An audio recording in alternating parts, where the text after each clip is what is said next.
Alright, we're on case 6 now, which is solve one-step linear inequalities. Our first problem says solve for v. So we've got v plus 5, and that's greater than or equal to 10. So again, we want to isolate v. So in order to do that, we subtract 5 from both sides of the inequality, and we're left with v is greater than or equal to, well, 10 minus 5 is 5. So our answer would be v is greater than or equal to 5. Our next one is q plus 3 is less than or equal to 10. I want to isolate q, in other words, get it alone. I know I'm adding 3 to whatever q was, so to work backwards, I'm going to subtract 3 from both sides of the inequality. And I'm left with q is less than or equal to 7.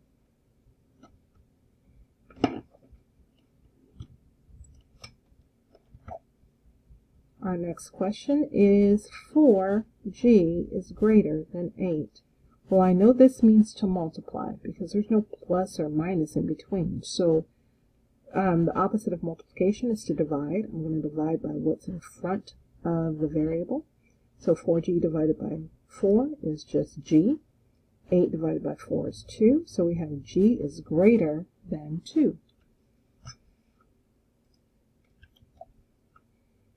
Then I have k plus 7 is less than or equal to 9.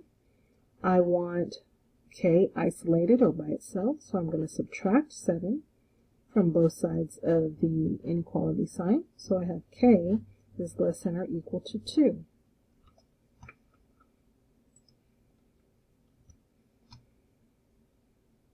Our next question then would be y plus 2 is greater than or equal to 3. I want to isolate the y, in other words, get it alone. So I'm going to subtract 2 from both sides of the inequality. I have y is greater than or equal to 1.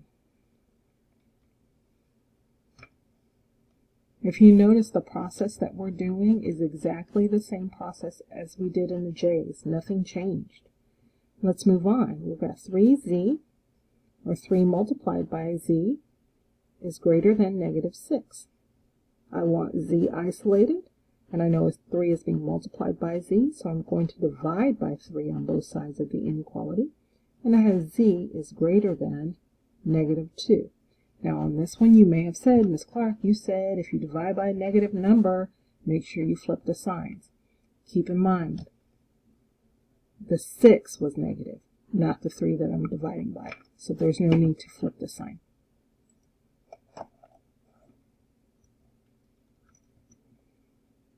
Alright, let's continue. We've got v plus 5 is greater than or equal to negative 4. I want to isolate v, so I'm going to subtract 5 from both sides of the inequality. And I have v is greater than or equal to negative 9.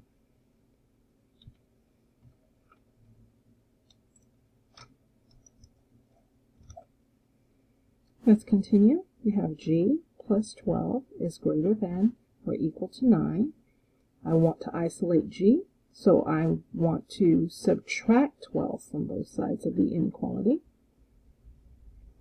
And I have g is greater than or equal to negative 3, because 9 minus 12, the signs are opposite.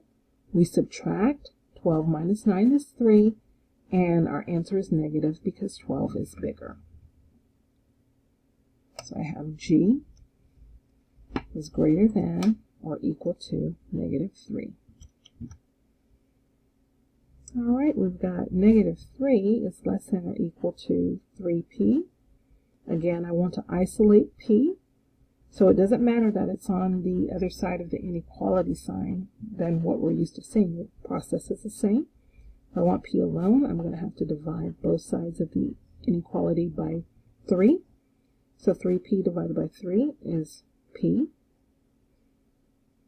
And negative 3 divided by 3 is negative 1. So negative 1 is less than or equal to p. Again, if you get confused by that, you can write it as p is greater than or equal to negative 1.